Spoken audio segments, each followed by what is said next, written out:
Ella, she turned pro over the weekend. She turned professional and she ran a new personal best of 49.47 seconds to win the women's 400 meters at the Lone Star Grand Prix in Texas, the fastest by a Nigerian woman this year. You see the necessity for parents to support their children.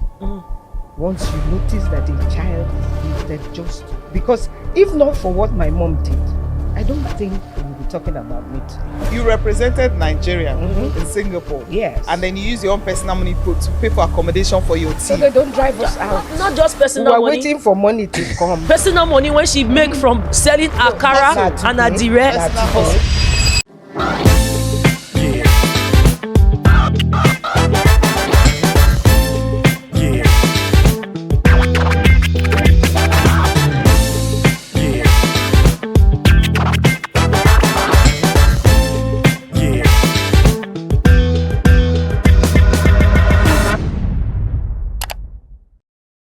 Welcome to you, people of God and people of sports. It's that time again where we are in front of your visage, your screen, to talk about everything that is sports with a slice of sass. This is not the only show, as far as I'm concerned, that you see weekly that celebrates the Africans and especially the Nigerians that are blowing us away in the world of sports. My name is Chief Swore, your energy chief. Can I get a what? Thank you. Doing this alongside my sister, my friend, who's about to be another age again in this month of June, the lady who divides sports with stats and facts. Cece. Cece, what's happening? How you doing? How you doing? How you doing? How you doing? How you doing? Friends. I miss friends. I miss it all. That Nigerian, that yeah boy. But how you doing? How you doing? I'm good. Fantastic. Yeah. This is the Cece and Chief Swore Show. Obviously, you can see that this is us, and you can catch us on all your social media platforms on the platform they call Sports Fiber. If you're part of the community, nice. God will bless you. As this to Shola, he comment on one of my something for the Instagram. So I go give out Agbabola. Thank you. We are going somewhere. But Cece, first off, happy weekend, post weekend. What stood out for you? What was the coolest thing about your weekend for you? By the way, you look nice, so see your fine shoe. Thank you. And your shoe too. I'm admiring it. I love the blend. I love the blend with brown, just a brown girl. See your flower. Yeah, you get brown girl. All right, let's get this rolling. I think what stood out for my weekend was great. It was great because it was African Memorial Day. Again, African Memorial Day is always about correcting the ills of the past, celebrating our culture, our heritage, and of course providing solutions to the political issues currently going on in Africa. We have one man sitting for forever years, even when he's becoming a vegetable, he's still there as a president. You went there. Yeah, so you have a lot going on in Africa. But it's about, knowing what we need to do right. Yes, I mean, owning our own. When I mean owning our own, our culture, our heritage, and of course, politically, what we can do right, And of course, it also went into the girls, the babies, the children, the teachers that have been kidnapped for a long time now. Yeah. I had to stop counting.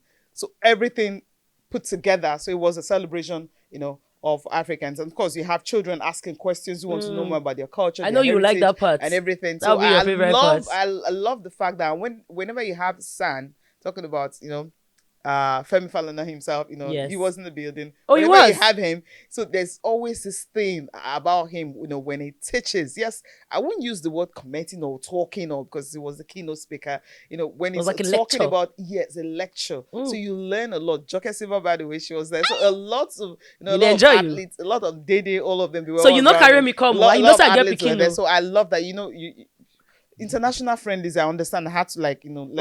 So you let me hold that one, maybe you hold that one. I hold that one. So I was free on Saturday, so I had to, go see them, and it was fun for me, really. I like it. That's how my weekend actually went. Sunday I had to go back. But they cash you now. Me, I do road trip. Lagos to Ekene to Ijebu, and back again. That the greens was risky. How was the road? Let me know. The road was nice, so it was the 9th after they played their match, the first leg. I can't say make I follow Google Map. Google Map can't carry me for inside 9th. Take me through bush. You know why I knew that? Walade. When I was asking people, is this the road that leads to Ijebu? And now only people when they come out from bush with bicycle, they come out from that road. So as I call ask one guy, then the guy can't look me, can't say, this road leads to Ijebu, but it's already very late. Drive fast. That drive fast, oh boy. That's why they bash. I call the mash portal. I call enter where bridge there. It be like saying a road when we say no be that they use again. They know they use them again. So when I was coming back, I made sure that I just used the general express. We're looking for Google, be careful. I don't know where the map carry me go. Dude, for Koro at night. Baba, I didn't even plan to. It was just the map. I knew that it was straight away, but I like following my map. So that map, we need to look who they give that woman instruction for that Google. Sometimes they give person things I say they never pay her money complete, but it's all the thing that they are paid complete. Yes. One thing that makes me very excited, Cece, as we jump onto the conversation is our woman of the week. You know, we always do two women, two guys, and maybe a group who made us smile, and then our talk of the day. So, who make you smile today? I want you to tell us. Call the second name. Ella Onojuvwevwo. I got it. You don't try. Onojuvwevwo, the girl from Ughelli. Well, worry you. We've talked about Ella before on this show. Yeah. What did she do today? I mean, Ella, she turned pro over the weekend. Professional. She turned professional and she ran a new personal best of 49.47 seconds to win the women's 400 meters at the Lone Star Grand Prix in Texas. The fastest by a Nigerian woman this year. Money na motivator. That's it. Money na motivator. Come here. I mean that's a 49.47 race, right? And honestly, she beats people like Stacey Ann Williams. This na old timers already when we say they run professional. And the American babe Alexis Holmes. Alexis Holmes, 50. That was like 50.42 seconds. Yeah, so so that's how big. When your first race is like that. Like, is it like initial grad? You know, say you don't cover athletics bit even more than I have. At least you started covering before I started to. So when someone turns professional, I like to think that is it initial grad? No, it's not. Or Ella you just keep going. Ella has been coming. We've celebrated Ella on the show before now, right? So this is the 400 meters, and this is something different. And this is Ella we're talking about. This is not a collegiate. This is not NCAA. Yeah. This is a pro circuit. So where you have, boys, of course, the veterans were there, and she ran ahead of them. So this is something good, because if you don't have a mental strength, you're looking at the star-studded team. Yeah. You're looking at veterans, those who've been running the race, and then this is your breakthrough, and this is your first race. As a professional, jitters will set in, but that didn't set in, and she ran her personal best. We're not talking about season's best. Yeah. We're talking about personal best. So since I know this girl, since I work juniors, Ella's always been doing personal best. Every time she does always a personal best for her. And then she usually improves on that. Yes. So that's a big deal for me, really. I mean, running that time this year. So for me, big ups to Ella. So we're celebrating Ella. Ella, take it. On behalf of you, your grassroots coach, Oga Mavoye, that carry the matter, everything into one pom for Ella. Why you delay the pom pom? Okay. We'll start again. I mean, guys in the studio, we have to give it up for Ella. Ella, one pom pom. Ladies and gentlemen, Mortals and Celestials, Ella Onojuvwevwo, she's in the building. She is. Oh boy, if she come back now to Nigeria, make she carry shoulder pad, they waka like this. If not me, no say she not too tall. Where now all those quarterman, if not me, na like this. Hey, the emperor, the conqueror, the lion, the champion is here. Speaking of champion, I'm going to switch up someone who made me smile. The same cadre as Ella would be Nathaniel Ezekiel. All of the nice start juniors together. In fact, their last juniors, when they qualified for Nigeria, that was the one for Colombia now. They didn't do so well. It was really terrible. The organization, the arrangements for their races, whether it was the split races for the relays and whatnot, but perseverance. This boy moved just like Ella. When she was moving to LSU, he was moving to Baylor. And babe, what is so special about Nathaniel Ezekiel? It's the 400 meters hurdles for me. That's his first. Call him again. Call him. 400 meters hurdles. Yeah. Because when we talk about him before, he was just a runner. No, he don't jump. This is the first 400 meters hurdles of the season and first win for him. So, which is a good one. So he secured that narrow win over Trevor Bassit. It was in that race at the Lone Star Grand Prix. Also the same race. Two Americans were in there. So he edged that American that was within very close. Just small, Shenkele, because I said they're two now the same. Yeah, it was photo finish, identical time, 47.37 seconds. So it was, he was adjudged the winner of that race because his timing. We talked about when you get to the finish line, you have to dip. You have to deep. Do not look whatever is going on. Forget it. Just bend low. And then that gives you. So that photo finish gives him. So celebrating Nathaniel today for his first 400 meters hurdles of the season. And not just that, also winning it. Yes. I love it. I mean, our athletes dominant. That's what I love. And of course, Tobi, anytime she's running, easy win for her. Tobi Express. Tobi Express. Not they talk and say anytime when she dey run. No, Tobi don't they run like who they shade market now. You know, say if they go here, but they get some kind of people when they shade their market nice. They're not the ones when they say that they put their cotton. Those cotton sellers, they go first put sample for front. The concept boys, may they carry picture of this cotton, may they go for front because they know say their market fit sell for front. They don't get those when we say they get their factory for back. They know where they shade. Okay. So Tobi has learned how to shade her markets. Okay. She go Taipei. I was looking out for her in Rome. Yeah, I was looking out for her for this all the waka for you. The Diamond League, the Diamond League for say they do Rome, they do this other one. Where Sweden, one of those places, one of those Scandinavian kind of places. I've been Paris, Paris, then Rome, and Rome, yeah. Oh, but they find the girl not see. I don't know say the girl see there for China. The girl come up for Africa, run go China, go hustle, and see the time when she get new now. Taipei. That's what I mean. It's a good time, really. Yeah, the meet record of 12.72 seconds. Yeah, yeah. I like it. 0.3. I like it. So, I mean, now Bo Ya Zhang, now be say she beats. She just go face the one when we see her power reach for now because you don't need unnecessary pressure. Yeah. Because I was seeing that Nadine, Vasa and the rest. Even Nadine could not even make it into a podium finish for inside Rome or even for Paris. So congratulations, Tobi. I like that. You know where the money is. Calculate and make your races. You finish top, you gather your points and keep it moving. You can't be everywhere. Be as simple as that. Just target your race and get the one that will know. Secure the bag. Especially when you're at that particular timing. When you look at it and check what benefits you more. Is it this or the other one? You've already had a meet record, at the anytime she goes to Rabat. Talked about that the other time. And now this one. So getting those meet record, I think for me, that's fantastic. Target the record, secure the bag, and get the best out of your race. And the meet record again, back-to-back meet records, by the way. Great. That tells you something really special is impressive. Happening. So talk to me. You want to enter our feeling? Impressive. Yeah, let's talk about Favour Philip briefly. I mean, impressive outing for her in the 200 meters women. That's her second 200 meters race of the season. LSU. I mean, the fastest season best for her. It's the season best for her. 22.15 seconds. She finished third in the Lone Star Grand Prix. But then the fact that it's the second 200 meters of the season, so that's what I'm happy about. The fact that she's coming out of that, after the World Athletics that thing can distract players. It's a big distraction, really. It's a big distraction. So coming out to run her second 200 meters of the season, finishing third, I think that's a great one also. They get one interview when you do with Favour Ashe that I saw some time back when you guys were in Botswana, when you were asking him about whether what he thought about Favour and wanting to leave for Turkey. And he was like, no, she's been done a lot of things, and when an athlete alludes to something like that, it tells you the level of pressure that individual, because unlike football or other team sports, unless they play, that they run relay, it's really the most isolating sport between that individual kayaking and tennis.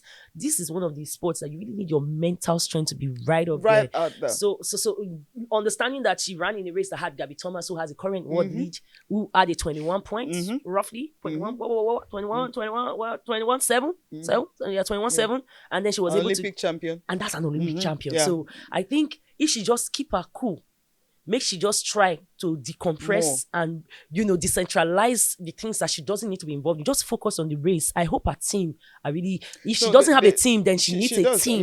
But if she has a team behind her, they should just get that girl the numbers. Because if Ella is getting pro, Favour is not behind, and go and chop that money while you can, because these days only able to turn by turn. If you don't chop when it's your turn will pass you by. I think it's Turkey that actually made the whole that made the whole mess of it. I mean, how do you have champions? Just took everybody 11 of them, and you want them to come on. Now long throw they worry them. Take one or two at first, and then maybe 2 or 3 next year. You want to go and win all the medals at the World Championships or at the Olympics next. No mind. Speaking of which, before we run into the last guy that blew us away, I just want to say honorable mention to Patience Okun George. Right? Yes. That babe, I see her for the first time in action for Asaba. In the IWA. That was 2018. Yeah, and different world, different entirety of it all. Different generational talents are passed through, but she ran her fastest time in 8 years. In 8 years, my sister. I thought that as athletes, the more you don't the older you get,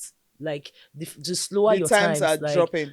So you go to less elite meets so that you will feel compete with people when we say their time they try, they won't come up, while they won't try maintain the one when you don't reach. So I want to say congratulations. She finished behind Mariel Di Paulino, who won the race in the 49.89, and Roxana Gomez with the 51 second arrangement, but ours was the 51.41, and she finished third in that women 400 meter race at the Zmensky Memorial in Russia. Patients all waka this past 2 weeks. So I'll be that girl there for Rabat the other day. Go Ghana, go Ivory Coast, go all Ghana. Patients, she's running. You are running with jet lag. No wonder that boy started talking running with revelation. You are running with jet fumes right now. Now rocket. Patience. That's what they call it. I love the fact that she's dropping her season best at this time. I mean, after 8 years, I think this is actually great for Patience. She's one of those athletes. When you are looking for athletes that she will always be there for us, she's the one. So big ups to Patience. Really. Hey! You see the way we did it in sync? Treble. We not even do soprano. Okay, where are you? Let's end our athletes with this one. You know this guy. You love this guy. Chukwuemeka. I mean, Inekwechi. Hey, I mean, Chukwuemeka Inekwechi dominated the men's shot put. Also at the same memorial event in Russia. So this time around it was 21.27 meters toss. That's a big one for what him. he did. I mean, which is actually great. Was way ahead of the nearest competitor, Juan Vargas Gomez. Also Andre Ruiz. Those guys were throwing. I know in Romania that guy come from. 2020 to 2020, that's what they were throwing. So it shows, I mean, 1 meter longer. 1 meter longer. So which is a good one for Chukwuemeka. So we have to also Chukwuemeka. Chukwuemeka, they sweet me. You know, say they don't marry. There's something too about when an athlete is they get married. Many of them say when man or woman marry for not true. Some of them now they respect athletes that get married. Yeah. Because you always feel like they drop their voltage. But when a man is consistently dropping the numbers, I'm telling you, credit to him, his wife, his family, friends, father-in-law, mother-in-law. Because man, when they find rent money, no go get time to they want. Actually, if you motivate them. But whatever is motivating you, Chukwuemeka, on behalf of the married athletes, Ghana man you be. Have anybody when we say tell you nonsense? Take rest. The whistle, he didn't whistle the way I wanted it to whistle late. But you get my point. Now, on that note, speaking of whistle, Cece. Yeah. I don't know what you heard, but the Super Falcons came to town. Yeah, they came to town. I mean, you had to do that long trip. It wasn't that long. It wasn't that long. It wasn't that long. Yeah, I understand. No, when I mean the long trip. Because of where we come from. Because of where you're coming from. And in fact, they have to take Koro. And almost got. Now me go branch there for. I go meet them for camp. Now come up for the football field. Go define it. Now make I enter bush. You went to Ijebu. Don't mind them. And you enter inside bush. My dear. But I love that. That's what we. I can't think of Ishawuru. Like say I see one woman wear white cloth. They come out for bush. Like say I see two that night. Baba, I've packed my motorcycle. Baba,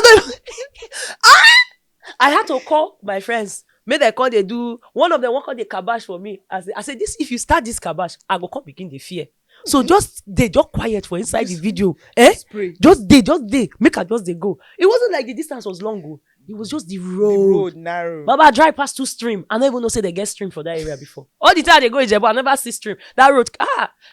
I'm not gonna drag Google, but that woman when they talk for Google, want yourself. It's right now when they talk with Nigerian voice. That woman, make she take dresses. So yeah, the game was dope. It was a friendly between Senegal and Nigeria. They stayed in the same hotel. They managed to exchange culture. They were gracious to each other. Coach Musa, a long-standing coach for Senegal, and their juniors coach, what is this woman's name? Nadem. They moved together. Yeah. And you could see it was a very youthful side. Yeah. In fact, the person when we say get to score for that first leg for Senegal took advantage of the misplaced pass from our girl, Sikiratu Issa.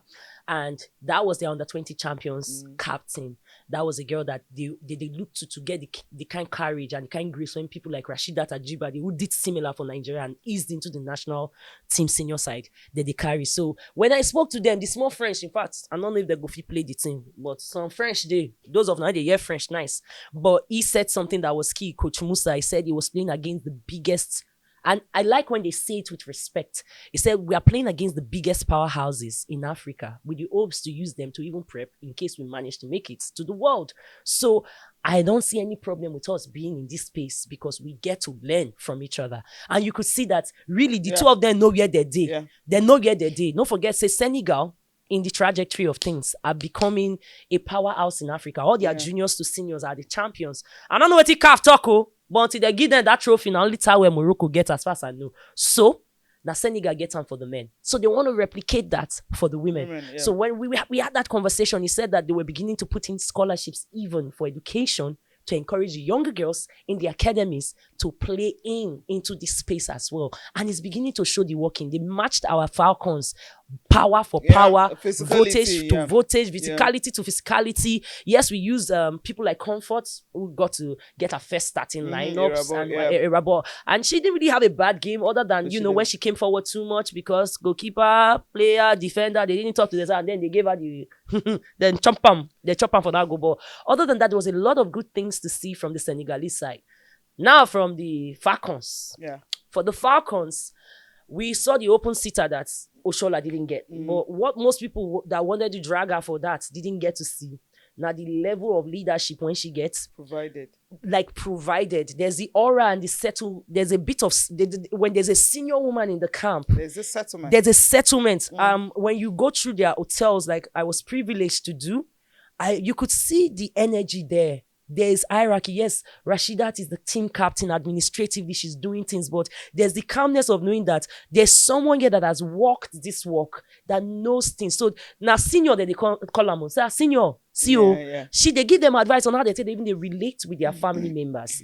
Those that are coming through. You just see her, you'll be like, there's a way she just subtly she's coordinates, and she's a proper leader. So it's not just on the pitch. So when I came out from that Ijebu day and I started seeing people saying things along the side, why is she doing there? Why is she doing there? Benny, if you want a champion, if you want a leader, if you want a team full of champions, you have to be led by leaders who are calm and have done it before. So on that part, I will leave. Now for the football part, my sister, the part I enjoyed was Justin Madugu. I feel like he's very underrated. That man is a masterclass when it comes to what he wants and he expects from the girls, because the principles he teaches in the coaching side, it's like life lessons. Sitting with him, breaking down processes was one of the coolest things for me. It was what's the drive, I will not lie you. And when you saw the mindset behind what's going on, he's bringing in fresh girls, new girls, and some of the old timers that they say, oh, they're not get them. He's putting them in positions for them to see in this training, in this process, because this is probably the only time they will have a training before the WAFCON. There's no not a training them. Like a friendly. I'd call it training because this friendly not be really friendly. Not training. Everybody like pre-WAFCON warm-up. Exactly. They are not going to have a Unity Cup, so we are going to manage this one. So he understands what is there. And the key thing I'll take, I'm not giving out the expo for Nakona to set up against our Falcons. He said the world already knows how the Falcons play. Yes, of course. So right now, to find new ways to make these girls work, find new patterns to make them work, find new avenues. So those that used to start as wingers before that, they made a midfielder. He put them back for traditional position where they start from before. He just wants to see things. Probably that's one of the reasons why people like Tony Payne scored a second goal in almost 5 years for the Super Falcons. And coincidentally enough, it's still the same Senegal that she scored against the first time, that she scored against again this time. And why? Because she was playing a more forward role like she used to play when she was in Sevilla, where she was racking in the assists, racking in the goals. But for a while, even in Morocco, you saw now, sis, now midfield that they put on, they dropped deeper. But this time, they were popping into places.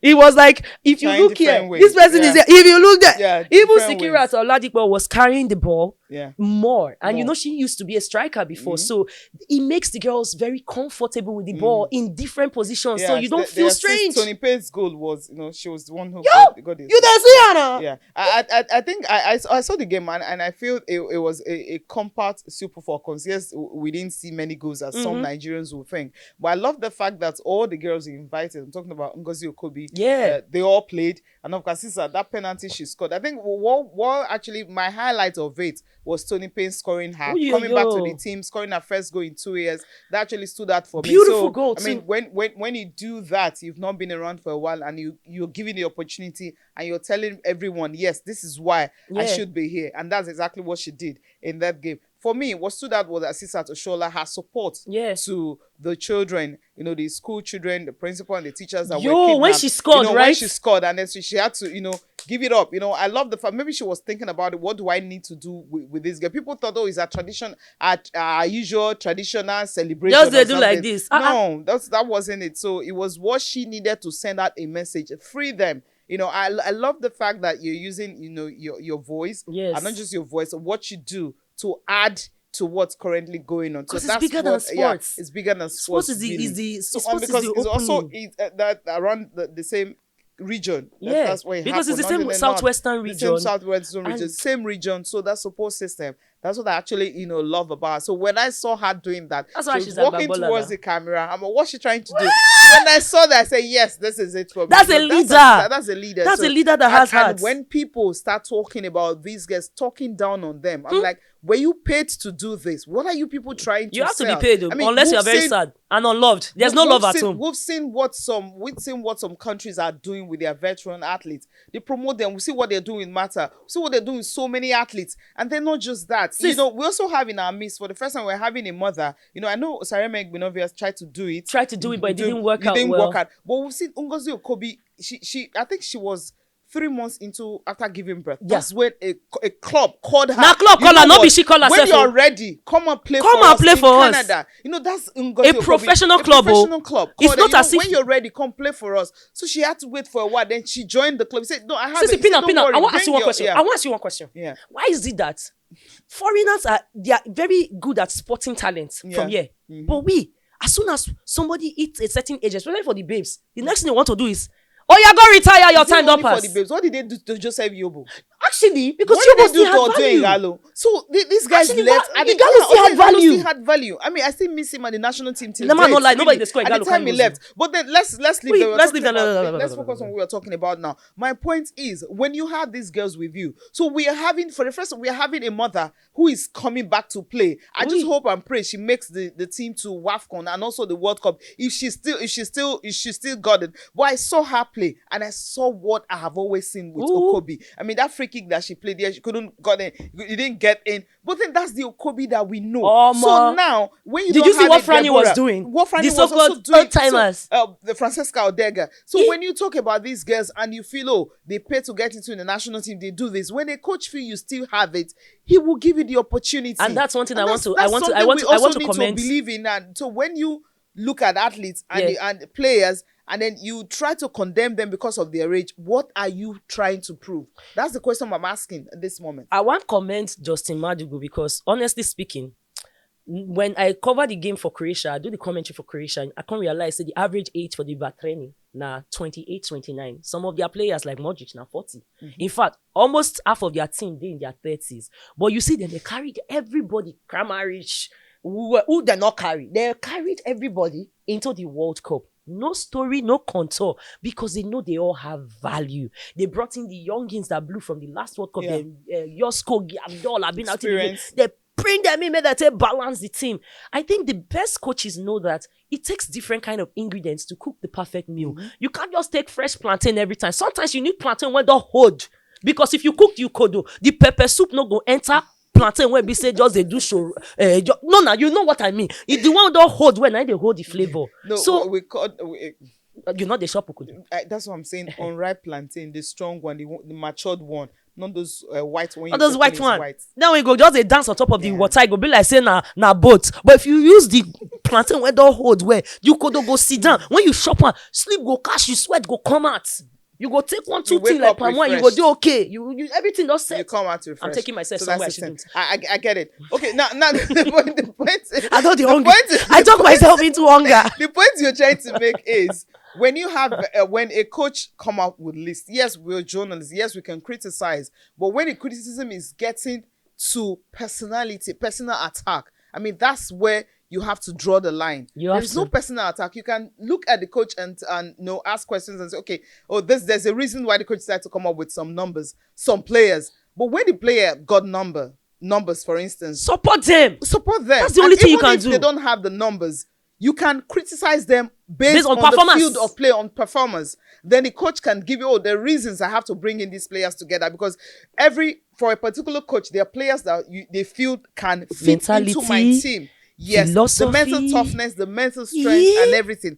At the moment, we didn't have the best of preparations. We didn't have it last time. It was tenacity that got them the trophy. This time around, same thing is happening, and it's the tournament for the World Cup. So he feels, who are the players that have done this thing before? Even when you call them a day to tournament, can they deliver? And he did that. And we saw what he did in the first leg. So please, if you're criticizing players, be constructive in it.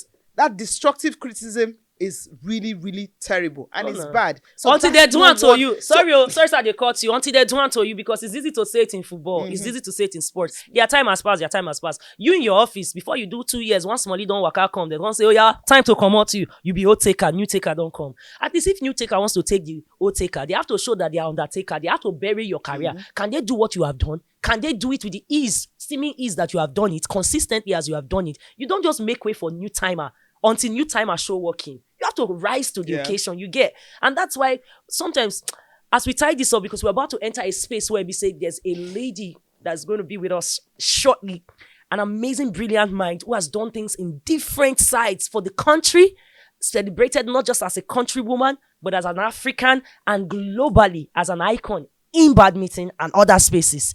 She's an example of telling you that, oh boy, your time is not done. Oh girl, your time is not done, until you decide it is. And then you expand. It doesn't close.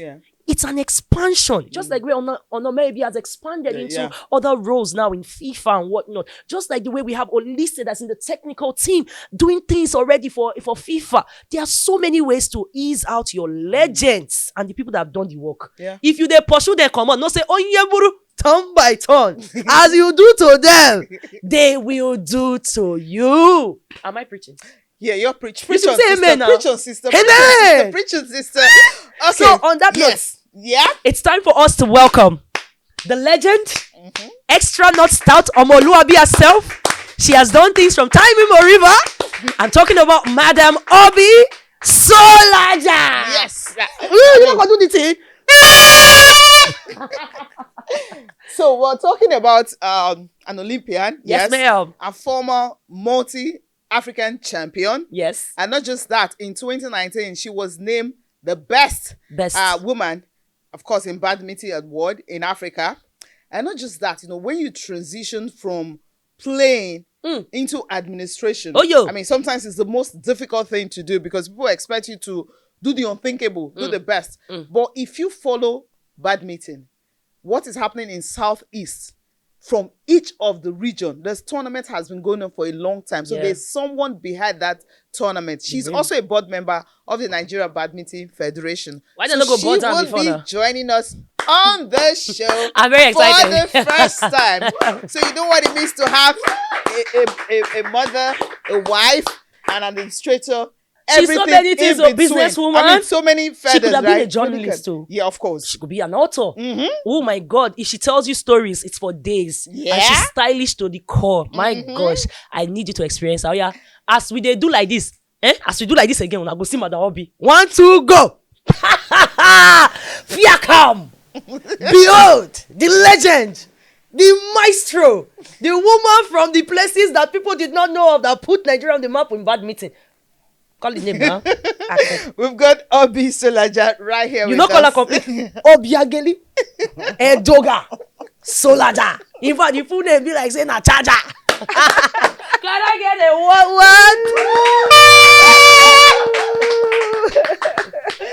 So first of all, I don't know whether I should say congratulations to us or to her. Yeah. You are our first female top woman when they come sit down for this couch. So we're blessed amongst women, actually. Wow. This is wonderful. And actually, as I just got in here, what came to my mind is that what men can do, women will do it better. So that's how we want us to start on this note.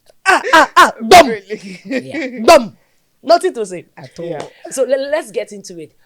What kind of background did you have that took you into a space like badminton, first of all? Because you already know that you are an Olympian who has represented the country, married to someone who has a storied career in journalism and journaling the stories of Nigerian athletes and whatnot. You're a mom, you're a businesswoman, you're an administrator, editor, put all those things there. The question will come to me every time I think about your story. Now, what brings someone into badminton? You are among the pioneer players in the continent. So, oh yeah, I'm actually very grateful that you asked this question, because I think it's the first time I'm really having a formal platform to talk about how I got into talk to us. We are here for you. You know, my mom read physical and health education from Albany Kokoweri. Yeah. And so they used to have this thing they call practical teaching or something, where your teacher comes to supervise your class, and then it's a course that you must pass.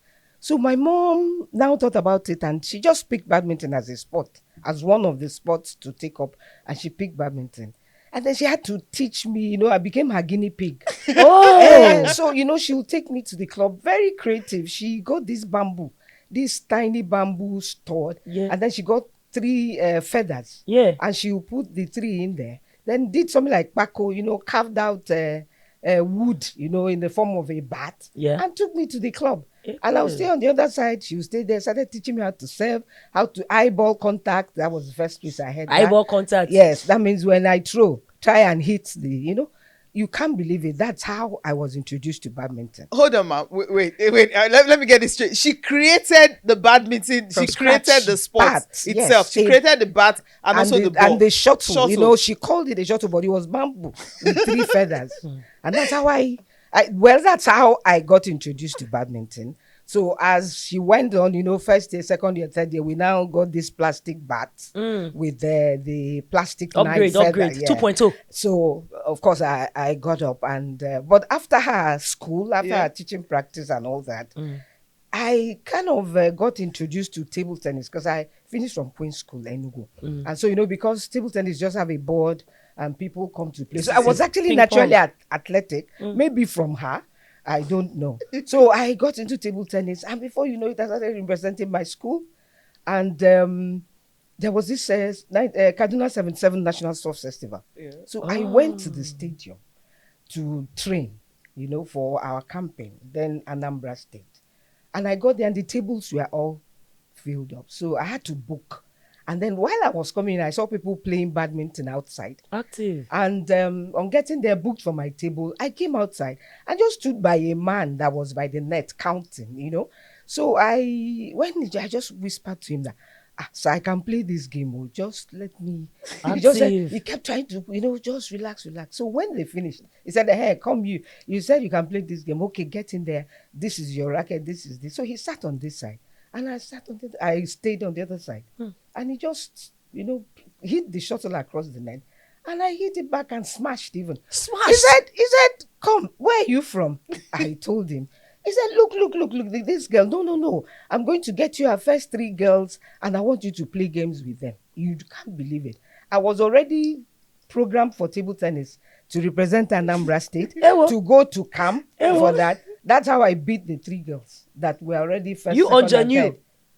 And that's how my name was included in badminton. Man. And that's how I went to Kaduna 77. And I got I think 2 silver and a bronze medal. Wow, that's your first championship. My first championship. Wow. And you can't believe it, from there, the national took me, because I was an intermediate. And the next thing, in about 3 months or so, my mom had to bring me to Lagos, village, games village. Yes. Stayed with me for 3 days to acclimatize, because Okrani, you know, I was that is not it, man. So she needed you know. So she stayed with me for 3 days, and she left me, stayed with me in the bunko, you know, because in that bro, isn't that tiny bunk? My mom, yes, she stayed on the below and I was up for 3 nights, you know. Then she went back.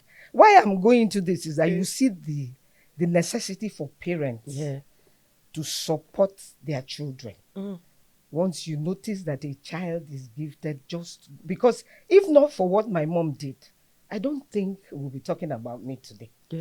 So that's how she left me 3 days after. I stayed in that camp, went to Mozambique, my first international tournament in 1980, I think. I played with Grace Edwards. We got a gold, silver, bronze. That's how I just broke into the national team. From there, as a junior, intermediate, I just got into the seniors, and 1986, I became the first national women badminton champion, and I stayed there for 10 years. You stayed there for what again? 10 years. Hey! I beat one boy from my area for PS2 that year. I beat him. No. This is serious. I was the champion for the area for Ekosodi then. PS. Oh, computer game. So to be a champion, I was champion for only 1 week. I used Inter Milan and Cambiaso. After 1 week, they beat me again. You're a champion for 10 years. It's not biz. For someone, Cece, I'm always curious when I see someone who does a so-called fringe sport, right? What kind of mentality do you take to life? Because when you say you're a footballer, for instance, or a basketballer, the more popular sports, there's an expectation. For someone who doesn't get to do a so-called major sports, you get to thrive with the so-called not major sports. How do you take that mentality into life? Because many people go say, oh, doctor, lawyer, this one, that one. And if you do anything otherwise, it's really like mid. How do you carry that mentality into other career paths? I just want to say that I think destiny called me to this sports thing. It was destiny. Yes. Because by the time I got into the national team and all that, I got admission into University of Nigeria. So I wanted to read mass comm. I didn't meet the cutoff point, so they gave me physical and health education. Okay. Just watch it. Okay. So I got there, went to Yamoussoukro for West African University Games. I didn't know that these guys were all over watching. And my younger brother, got admission into Ife. Oh. So when I came back from Yamoussoukro, my dad said, go and check up your brother. So from Lagos, I went to Ife. As I just entered the campus, the first person I met was the Professor Oyewusi. He said, look at you, this mango head. What are you doing here?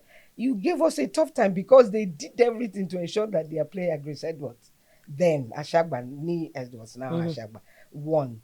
So he said, what are you doing here? I now told him I came to check up on my brother, and he said, you're not going anywhere.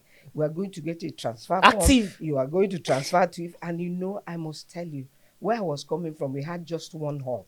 Oh. And that was like multi-purpose. You wait for table tennis, 30 minutes, you go badminton, then gymnastics, So you can imagine getting to it, and I saw a hall, 4 courts, Chinese coach. I saw, Wait, a Chinese coach? Yes, hold on, for badminton. Wait, they had a Chinese coach.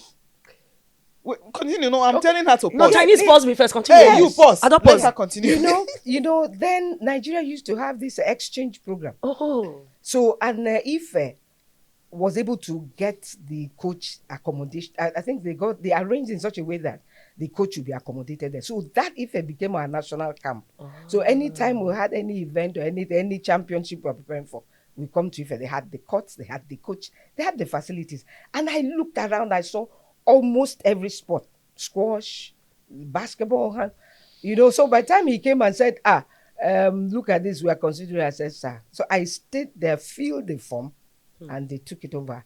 By the time I went back to Suka, it was to get my transfer form, and then came back, and that's how I continued, because I was in part 3. Oh, you were year 3 already? So year 3. So I just got to Ife because it was the same course. I continued. Wait, they actually succeeded in transferring you from Nsukka to Ife? For that form I filled, yes, that was it. Who not like better thing? But it cost me 2 years. 2 years. It was good there, okay. It cost me 2 years. Why was that? What happened was that, I filled the form, got transferred and everything, but they didn't know that they needed Senate approval. Oh, because I was like the first transfer to be done case they ever had. So I just came, joined them and everything, started my courses, and I came back after 2 years because I was part 3, did 3, 4 to come and check for collect my posting, NYC and all that. And I saw all the courses I did in Nsukka as standing. And unfortunately too, some of the courses were now part 2, part 3 courses. So I had to spend 2 years in Ife.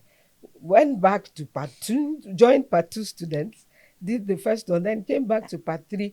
But when I use the word destiny, I just want you to know that sometimes it got to me then. But when I think about it, I don't think I lost anything because, I think about it. Maybe if I hadn't stayed in Ife, maybe the 2 years, something would have happened. Yeah. Do you understand? So when I say destiny, sometimes... It's redirection. Yeah. God has a way of networking things and knitting them together. So that, and of course, I graduated with my brother, and that was it. But at the same time, I had an experience there, which lasted for 10 years, and it didn't work out well. Sorry, when you say experience, I like this. When women go like, I had an experience there. Oh boy, don't worry. I had my first missionary appointment there. I got married. Oh. Yes. And 10 years. Are you married? In that same process, yes, I did. Right. I was 24 then. Wow. Yes. But it didn't work out well. And he was also a popular person, basketball, and all that, my lecturer. But it didn't work out, so we packed up the whole thing, and I came back to Lagos. So I have a question. Not be this one. Before you finish, I want to talk about my experience there. Yes. When you talk about destiny and all that, yes. You see, I had this prof, the man that was behind my transfer, yes, Professor Yewusi. The daughter also got into badminton through that prof. Oh. And in the process of training, playing, we became national doubles partners. For real? And we partnered in doubles for over 6 years. In the 10 years of my being the national ladies champion, yes. Yeah. And so for that reason, I could go to China, spend 3 months on the exchange program, training, come back, and we sit. Then you used to have Almighty June, they call it. When people fail, instead of carryover, you sit for exam. So it was arranged for us to do this exam, but without penalty. Oh. So that helped myself and Dayo, that we were able to. I think that must have been what helped me to stay for 10 years. Because each time I was exposed, I go for tournaments. Can you imagine training in China for 3 months? That's crazy. Of course, by the time we were setting the pace then, each time we come back for any tournament, people can just touch you. Yes, You became unbeatable. Exactly. We kept raising the bar, each time we went out for things and all that. And eventually I left IFE in 1996, served in NSC, 1990, National Sports Commission, then in Lagos. Yes, and decided to stay in Lagos. Went for, that was when I had another breakthrough. 2 breakthroughs, actually. Okay. Talk to me. Yes, talk to me. No, I'm actually happy because you see, why I say I'm happy is that sometimes people look at you, it came in legend, this as if I dropped from the skies. No, I have a story too. Yes. But it's just that God has turned that story to become a message. Yes. You understand, that will go to encourage people, young girls too. So by the time I left, if I came to Lagos, I think by 92 I decided I had gotten tired of everything. I didn't. I retired. You're playing badminton in the 70s, so that must have been quite a time. I played in 80s. Yeah. I played in 80s. Okay, now because of your mama thing, that make her say 70s. Because now there you start the romance. When your mom had to form the equipment for you to start training. I mean, that's why I don't forget to mention. Though she's late, she died in 2022. But every time I tell my story, I bring her because she was actually, God used her as a foundation to set it rolling. So when I came to Lagos, I retired. While I was in IFE, I think I retired 92. 93, my coach, Samson Egbeyemi, somebody just knocked and he was my coach. So national coach there. Yeah. So she came and said, we had a meeting, the board meeting, and they want you to come back. I said, come back. How do you know that I'm fit? You don't know what I've been doing the past 1.5 years. Even though while I was there, I was training. I was using squash to keep fit. Because you see, when you maintain a certain level of fitness and you just stay, a lot of things can happen, so I just kept on. And so I now asked him, he said, no, we want you to come back. So I now asked, I was told to go back. So I went back and they were preparing for Commonwealth Games then in Victoria, Canada. That was how I came to camp, joined them, beat everybody again. Yes. And then retired but not tired. And I think by performance, in terms of what we did, I think I got ranked between 16 and 24. So in the world then, BWF. You know? Because of, in that championship, let me put it that way. Okay. So I came back and of course, I just prayed and I said, well, God, if you have brought me back this way, cap my career with something great, That's just how I prayed the prayer. Great. Yes. So then we had to, for in badminton, you have to play a number of tournaments to amass points. Yes. When you get the points, that, every continent must be represented. Yes. When it comes to Olympic Games. And so for us in Africa, you actually on the path, for qualifying. And so when there's also a time limit that maybe at the end of so that the trials, the garnering of points comes to an end. So they will now look at those ranked, in Africa, who are the, highest in singles, in men's singles, doubles, mixed doubles. I went on between that 84 and 86, I think 1995, I went to Switzerland and myself and my partner, Kayode Akisaya, we played mixed doubles. Mixed doubles, yeah. And we beat the seed one. The seed one? So that gave us a lot of points. And by the time we came back, I think that just put us number 1 in Africa in mixed doubles. Active. That's how I qualified for the Olympics. Mad. Wow. And then when I got there, I was allowed to play singles. Allowed. Yes, I was. And because I came, for mixed doubles, I played my mixed doubles and I also played singles. But if I may mention that it wasn't just all, you go to Canada, come back, you do this. Some of these events, we went there, not she was given to me. 5 naira when wash, not join your pocket. And I used to take some of these adire when I'm traveling, so I get there on a Sunday, I'll wear my something just, So if I love this, as I have, then I will buy things at this, where is this place now?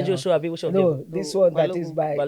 Island. Masha. Masha. There's this this place where they sell adire clothes. I will just pack like you people know it, It's true. You people know it. Yes. If I don't know it, you know it. Yes, just by Stadium Masha. Yeah. There's somewhere that end of Masha.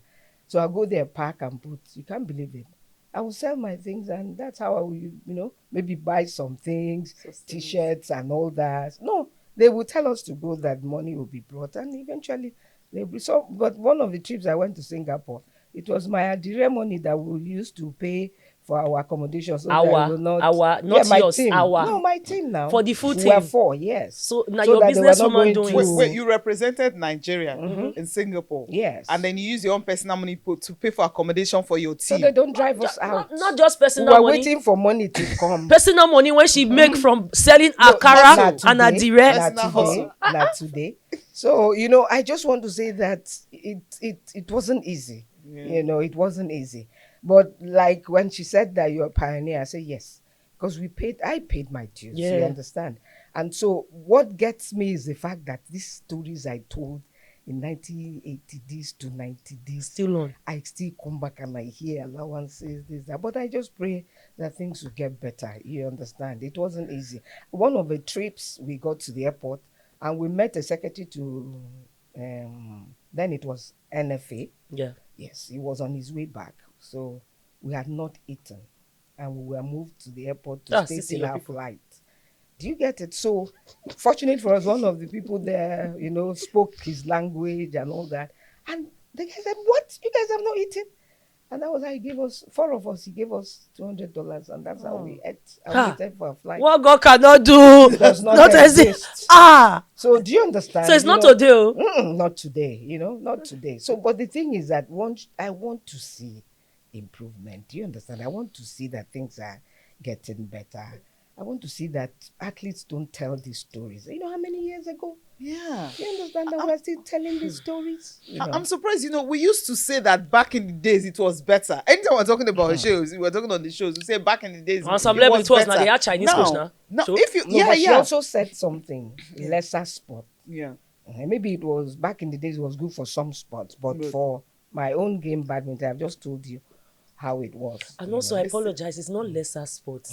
There's nothing like less. There's nothing less about badminton or anything. There's nothing like that. That's how I now qualified for the Olympics and went for Atlanta 96. Yeah. The same Atlanta that we were doing. But the same story. Yeah. We were dropped though. 2 days for the team to travel. Then the minister was Jim Wobodo. Yeah, I remember. We were dropped, 3 of us, myself, my partner, my coach. After qualifying, playing about 6 to 8 international points to amass points to qualify, and we qualified, then we were dropped.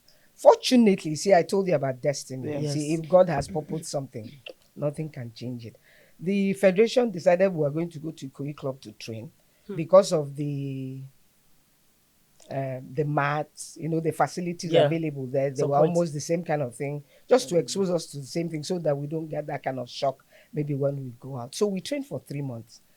I was weighing 65 kg, but by the time we finished training, they brought me down to 55. I was weighing 65 when I came to camp. I got down to 55. 10 kg drop. I used to run that national stadium 13, 15 times. It's a lie. For training. No, I mean for the Olympics. To keep fit. For the Olympics. That's why I cannot be an Olympian. Nothing running. Well, you finally... Good Lord. So after all that, 2 days for the team to leave, you go for the address. And then they say, sorry, we are going to... There are no medal prospects, whatever. What? Dropped, tennis, badminton.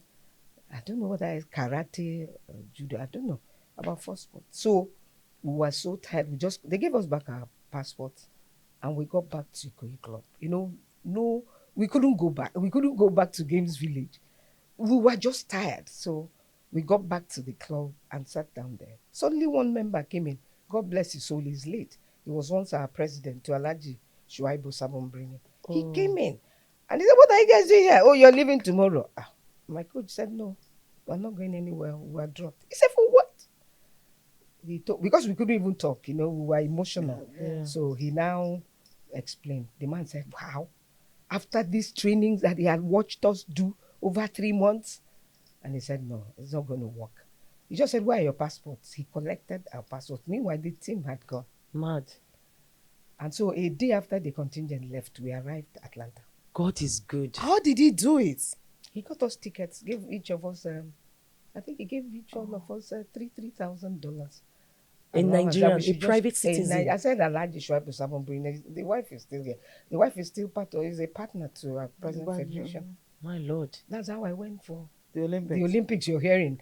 And myself and my partner are the first Nigerians to represent, to play at the Olympics. Yeah.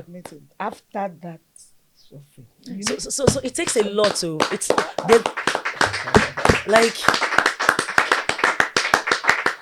wow. We talk about Atlanta 96 and we only think about the Chioma Ajunwas of the world. The irony was that they put me and Chioma in the same room. We came late and she had this, they had just lifted the ban. Yes. Yeah. So there was still some little they give us shime talk, yes. So she was alone in the room. So coming late, I was made to stay in the same room with her. So the day she was going for that job, okay, just alone, lonely, I said, go and do what God will help you do. Mad. And she left. And she did it. We were watching from where we were staying. And she did it, the first jump. Martin, first jump. First jump. Now she take Leo. First individual gold medal from Olympics. There's something about Nigerians, and I don't like when they say they make us thrive in adversity, but there's something about us. As long as we put our best effort, there's always something that comes out when you just put your best effort. What's one thing that badminton has given you now that you are in another space, in another era of your life? Because you are a woman of seasons. In this season. Yeah. Well, for me to answer this, I must bring in Mr. Kunle SOLAJA into this one. AKA baby boy. Your baby boy. After all that, I just started to settle down and stay in Lagos. So Koja came. The All African Games we had in Abuja 2003. So I was to be part of the badminton team, take care of this, that, So I went to Abuja and eventually I was, that one too. I got to Abuja. Eventually I was told that I wasn't going to start with badminton, that I will have to go help with the volunteer services. Okay. So I said, okay. Eventually I got there one morning with about 3 or 4 other people, that were being posted to volunteer services. So we had to wait for the head of the unit to come so he can assign us. Where I got hungry and I just asked that there was a woman under a tree selling something. As a sport person. Once you're hunger catch you, just go carry. You go see 1 or 2 things. They get one place for that Abuja. Exactly. No, this one for our, under the plate, under the tree, she stayed there. So I just told them, I'm hungry. I want to go and eat because this was about 1. So they said they too were hungry. We all went, picked our food, and came back on, to where we were sitting. You can't believe it. This woman, Esther Korea, just passed by and came back to me and said, Madam, I don't want you to eat outside here. So I said, no, I came with people. No, don't worry. She left, came back and said, Madam, the Holy Spirit told me not to allow you to eat here. So I just said, since you said the Holy Spirit, oh yeah, let us go. On your mark. So I followed her to her office. And that was where I stayed throughout the Koja experience. And immediately I got there the next day, she told me that there's a man called Kunde SOLAJA. That his birthday was on the 31st. And that she wants to, that he lost a wife and he wants to do something, take him to an eatery. I just told her, I said, why won't you take him to you? So what is my own? He said, no, as a married woman, she can't go there, that she will want to go with me and all that. She disturbed me, and then I followed her. I talked about destiny. So we went to Mr. Biggs near our office, and I'd never heard of Mr. Kunde SOLAJA. The great. I didn't know anything about him. But the irony was that when we got there, he just looked at me and said, Obiageli, Edoga. So I said, okay, I've heard so much about you, this, that. He said, I used to send Pauline Wale. I used to send my reporters to go to the stadium to cover you. So he knew me from when I started as an intermediate to everything, So, but anyway, I just told him that, look, this cake, we are not here to eat. Wrap it and take to the children. Let us just take our drinks. And I think that statement was just it. The next time he left, got to Lagos to look at because he just lost his wife and he had 4 children. So he got back, and by the time they finished the cake, all I heard over the phone, thank you, auntie. And the rest, they say, is history. Wow. That's how I met Mr. Kunde SOLAJA. Wow. Now the song is destiny at play. We're 20 years. Wow.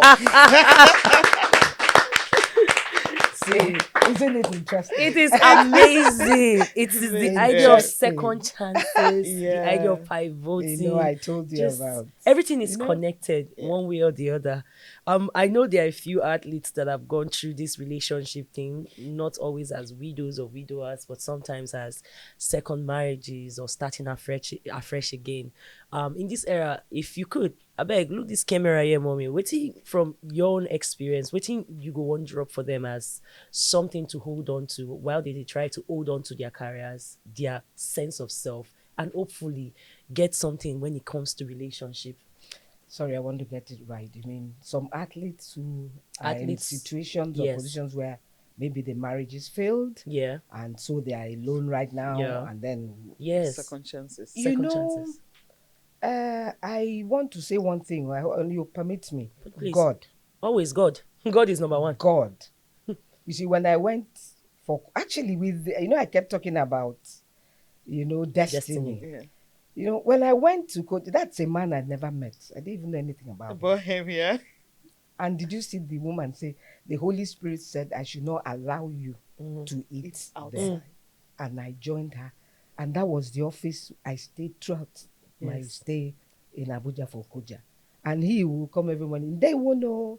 So people were looking at him like, this quiet man that every time he's with his laptop. Yeah, he's usually quiet. He doesn't always talk working. He doesn't come out from He's always working. People couldn't believe it's the same man that will crack jokes now, laugh.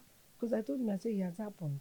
So let's move on. That's what I did. And so I think because I also wasn't pity party kind of thing, do you get what I'm saying? But the bottom line, like I said, God, I must tell you that when we left Koja, he had told me immediately when he said, you are going to be my wife. I just told him, I said, they sent you. That we have closed that chapter. I even started reading scriptures for him and this. Wait, so you know what he told me? You did boss scripture. Person they tell you love. They preach love for you. They preach war. So I told him, and you know what he answered? He said, the God that spoke to me will speak to you. I just told him, I said, God is not an author of confusion. Let us wait. Let us wait. We left Koja 2003. We didn't get married in 2006. That's 3 years after. 3 years of courtship. I went for a vigil. You know why I'm taking time to say this? Yes, because please. I just don't want to tell somebody, just take heart or did this. There's a foundation. Yeah. I went for vigil. 2006 January, came back. 30 days, something. Vigil, we ended. I just came in, and about 2 a.m., I got up, I went to ease myself. I just heard, you know not the scriptures, nor the power of God.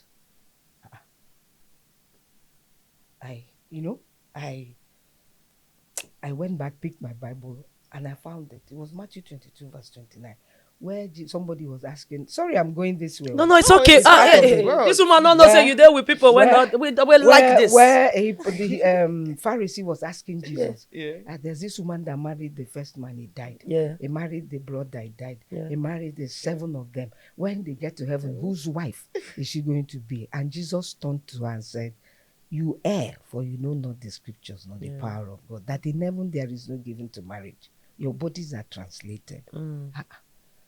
So I paused, I read it. I couldn't sleep again because I didn't even connect him to, because you see, I was just carrying God hates divorce. Yeah. God hates divorce, like a signpost on my forehead, And I told him, when he told me, I said, no, God hates divorce, So when I got that, I was like, I thought about it. So 2 days later, I woke up again and I heard, go and be a mother to those children.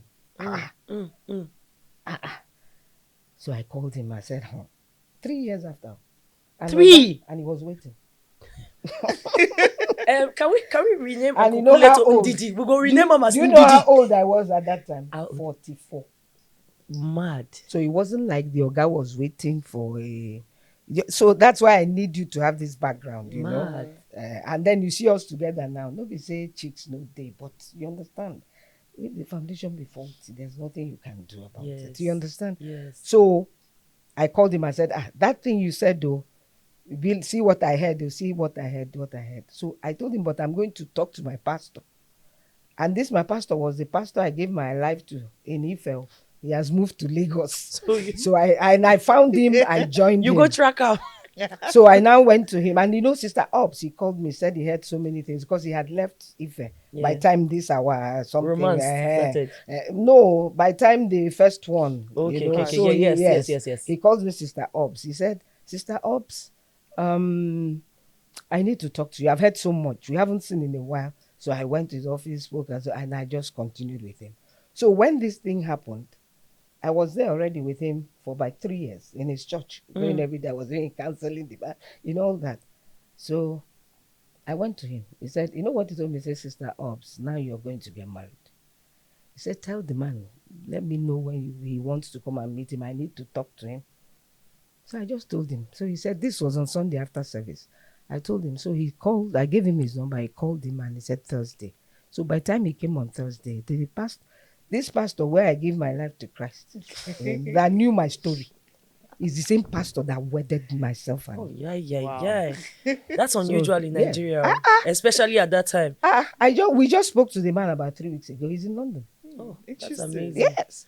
So he now told us to choose a date and write the church. So we chose December 20th. And that's how he did it.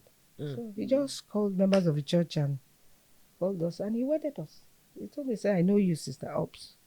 So God is set to, and that's, So the question you asked me, let me now go to the question you asked me. You see, from what you have said, I didn't go to Koja looking for a husband. Do you understand? You be like Ruth. You go also. Do you get? I didn't go looking for a husband. Yeah. But I was already connected in the sense that I had rededicated my life. And I told God, no, nothing else. You. Do you understand? So it's just like Ruth told Naomi. Where you go, I go. Thank you. Your people. People will be your God. No other. Moabite. No other.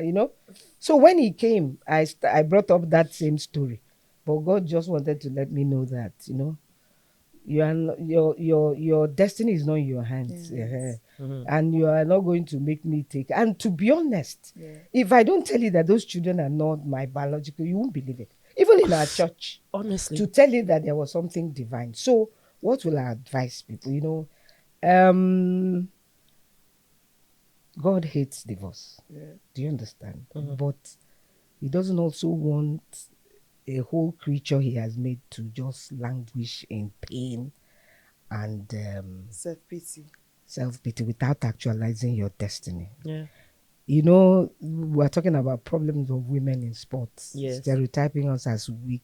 Yes. And we are homemade. Vulnerable. You don't have any, unskilled. How will I say, derogatory generalization, forgetting that we have abilities, skills, talents, just like men. Do you understand what I'm saying? So, if for any reason, and I'm also not encouraging divorce, because I fought it until God spoke. You understand? So if for any reason as an athlete, you paid your dues in your sports and all that, and you find yourself in this situation, what I will even ask you first is, are you in tandem with God? Yeah. You understand? Because the path of the just is like a shining light, and it shines more and more onto a perfect day. So once you're in tandem with him, he's the one that knows what he wants for you. When one door closes, he says 7 others will open. Sorry, repeat that part again. When one door closes, when one door closes, he will open 7. 7. And he says he lays before you an open door. Yeah. And no man can shut it. No man can open it. He, God, has opened it. Do you understand? So don't go by by sight. Don't go by. The only thing is, reunite yourself with God. Lay your life in his hands. And just live in line with the word of God and serve him. He will surprise you. That's what I can say. Where he will even come, you will know. Do you know that I believe I went to Koja because of him? Because I didn't get anything. It's possible. There was nothing. No, I didn't make anything. So the also you go also, they're not giving even he that was brought there to head the media, we now came, see, they moved him to volunteer service. Now we see God. Move me, volunteer. Look at us. Now really root and boys, I swear. Exactly. And I'm not ashamed to say, because you can see that all glory must go to God. Yeah. I mean, look at myself at 44. And he waited for a 44-year-old man for 3 years. It's not like there were no young babes all over the place distracting. It's not by young, it's not by young. I know the point you're trying to make here. So for most athletes, I mean, they're going through a whole lot. So you have to like set yourself, what do you really want, and allow God to allow things to take a natural course. Don't force it. That's one. But at the same time, you don't have to stand still or stay still. You use the word self-pity. I was about my doing your thing. Then he met me. Do you understand? What if he had stayed in a place, pity party, self-pity, that's the end of life? Actually, no man can even make another man's life, Our lives our destinies are in the hands of God. Do you understand? So be about your duty. If you're a coach. If you're an administrator, continue. God will shall work something. He will make something new for you. And how he will do it, you will not know. But it's just I will advise, 1, make your way straight with God. 2, be about your duty. And don't get, actually I became hard. What I mean by hard is that I refuse nothing to disturb me. You can talk and look at me in any way. I wasn't moved. Do you understand? So like you self-pity, looking for people that brace up, continue what you're doing, make your life better, if you can. Well, you trust God. And if it's a desire, God will definitely make it come to me, because I desired it. I told God that I'm cut out to be in a home. I'm not cut out to be, and he heard me. But he needed to be sure now, 3 years, whether this lady, you understand? She's really ready to exactly. Now how he did it. And it's not that it's easy, but if God says, just go ahead. I love this flow of where you took us to, because honestly, you can't remove the faith from the sports, from the person, from the life. Everything is all together. And as we tie this up, because really, Madam Obi, I can't call you Obi like that. I'm not saying for our duty. Call me Obi. Don't worry about that. They get one share case our ladies then. Now Obi baby, they call her. So if I call you Obi, one part of my mind is like, make I had the baby. So if I say Obi now, my mind a baby. So just please use Madam Obi. So use Madam Obi or Mama. Yeah.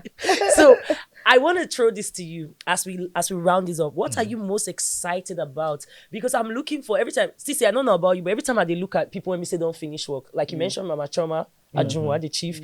I was fortunate to be in her zone when she was doing some of her projects. Grassroots and philanthropy. She does a lot of that. And I see how she has opened up her life in different ways as she enter her 50s, they embrace her 60s. Now, as somebody, when we say they at the edge of my 30s, they won't enter my 40s. What am I supposed to be looking forward to most? Talk to me, Mama Hobby. I don't know about you, Cece. What are you most excited about in this next era as you enter? I want to start by saying that even for my sports badminton, Yes, ma'am. My sports badminton, it's payback time. Payback. Yeah. What payback? I mean by payback time? Okay. Badminton has taken me to almost every part of the world, and I believe that God used badminton to make me. If not for badminton, I don't think I'll be sitting here today talking to you. True. And so for me, payback. I am the Southeast representative on the board of Badminton Federation of Nigeria. And do you know why I do that? Because that's where I was discovered. Why I'm on that board, yes. Payback. Or why I'm representing Southeast. Payback. I was, payback from Queen's School in. And suddenly, we were doing, I came from that area and it's like suddenly nothing about badminton again in Southeast.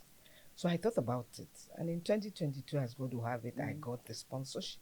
I don't know if you guys want me to. So call it. It's your right. Okay. Now you welcome. So I, by God's grace, through my, when God, through my husband, I also got back Nigeria to get involved. Fantastic. In seeing what they can help me do in Southeast. And I can tell you that I've been running this Southeast badminton tournament for the seniors for 4 years. 4 years. We're doing the 5th one this year. It's the only region that's popping right now. No offense, but let's keep it. Let's keep it 100. We had an edition in Owerri. I've had 3 editions in Enugu. This next edition this year in September will be in Onitsha. Onitsha. That's my mother's area. It's okay. You understand? Okay. So that's one. I mean, to say payback time. Yes. These years of experience, this whatever accolade and things, I think it gets to a time in life where you want to impact, Yeah. Like now, when there are no tournaments in Southeast, it's a forum where all the senior badminton players come together, interact, we get to know what is happening and all that. And in that same platform, you have the officials, For now in Southeast, we have our BCA accredited umpires. By the time I came in, there was no umpire, no official. I actually will go for tournaments. My first tenure, I will go for tournaments, no mention of any Southeast state. And I'm like, So that kind of drove me to this. And I thank God for the for my sponsor. And I'm also looking for more sponsors to help me, And then, you see, as long as you have this drive, you see, you keep at it. You won't look at me now and say I'm sick or I'm looking dull because something is driving me. Yes, ma'am. My passion is pushing me. You understand? And that's what I mean by when we talk about encouragement. Most families, husbands, brothers, religion, culture don't also consider the fact that there are benefits in sports, well-being, future life. As you talked about 70s, now we move to 80s. This is 2026, and I'm still here. You understand? If not for this, maybe one thing or the other would have come up. Sorry. It's okay. I do that every time too. So wellness, that passion. So what I would say, when you say what am I most excited about in this new era? Yes, this new era is just that I think I'm going to expand my scope to be, what I looked at before was like Southeast, have senior players come in, but I'm looking at inclusivity. What do I mean by that? I've seen that para badminton they're doing is getting us a lot of laurels. Eniola is doing well. And I'm even going to say, stereotyping women. I pick Eniola, for example. Yeah. That's a para player, SL3 category. That is standing limb disability. And that's the first African to get an Olympic medal, Paralympic medal in Africa. Facts. And I want to ask you, in early this year, she ranked number 1 in the world. Yes. Currently, she's 2-3 you know. So please tell me any sport, whether male, that you have ever gotten. Baba, nobody, Aruna Quadrina for Africa with the manager. So you see, it has to be inclusive. Yeah. That means it's not only getting just the senior players, you get para. I also am looking at having a kind of community-based badminton outlook. Okay. What do I mean by that? Because it's going to help. Where you have the veterans, that means parents, where you have the children, where you have the students, then you have the regular players. You see, if I have all these people together, it will not be difficult for me to convince a father to release a child to me who I have discovered and I want to nurture and is skilled. Yes. You understand? Because he's already worked with me and he believes in me. Sometimes it's out of trust, lack of trust.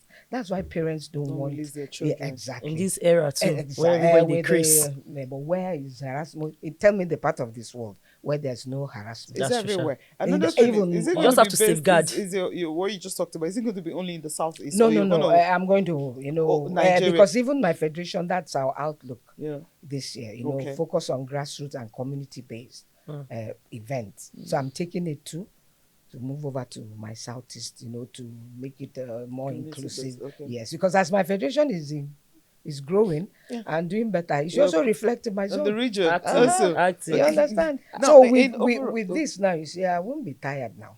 Yeah, because you have a lot. Your hands are full. Now, I love your story. Really, I'm intrigued because I've known you for a while, but I didn't know some of this story. That's why I thanked you for this privilege. Having this opportunity, we should be thanking you to tell this story. About what is the thing that you feel maybe you regret. Being going into sports. Is there any regrets at all? Anything at all at any moment? Oh, deep.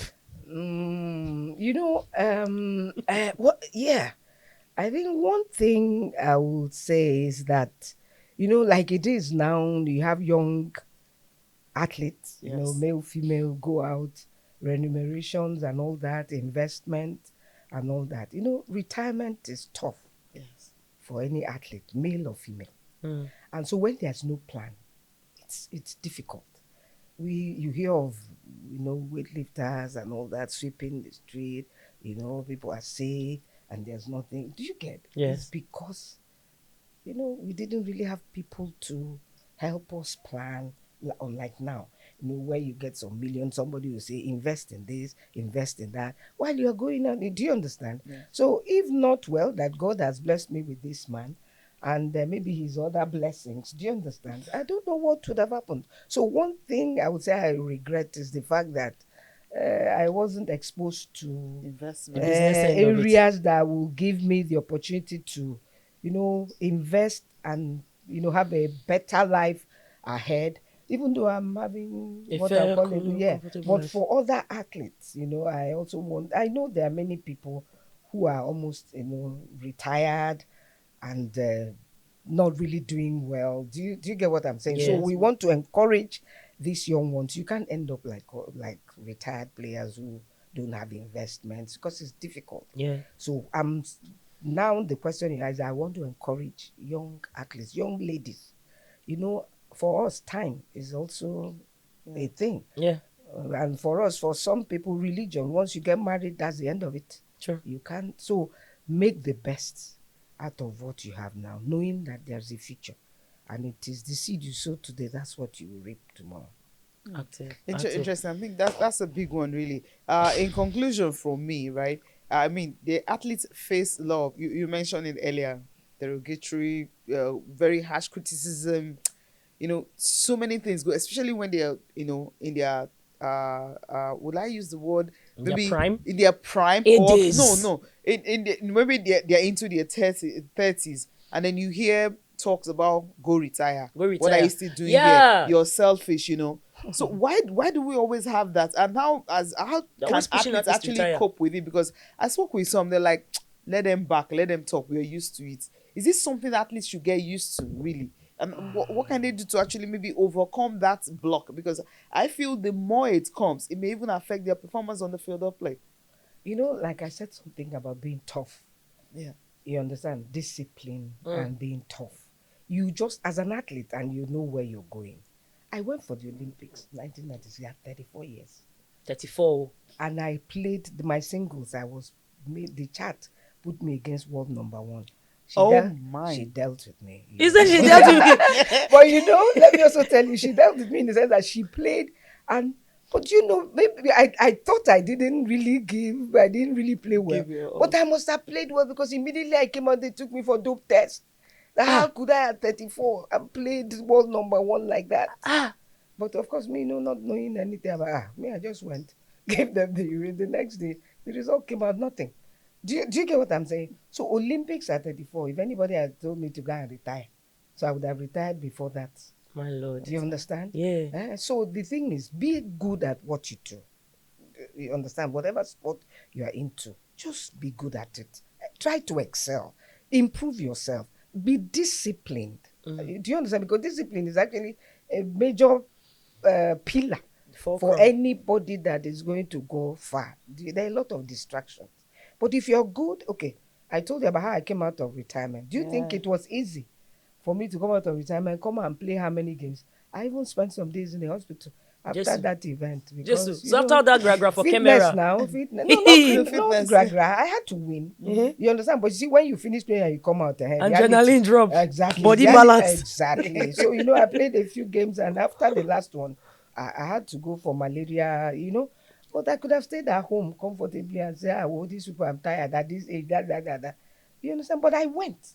And today, no regrets. See. You understand? No regrets. Then I also talk about, even when we were dropped that we're not going to go, we still went, came back. I could have just retired into oblivion.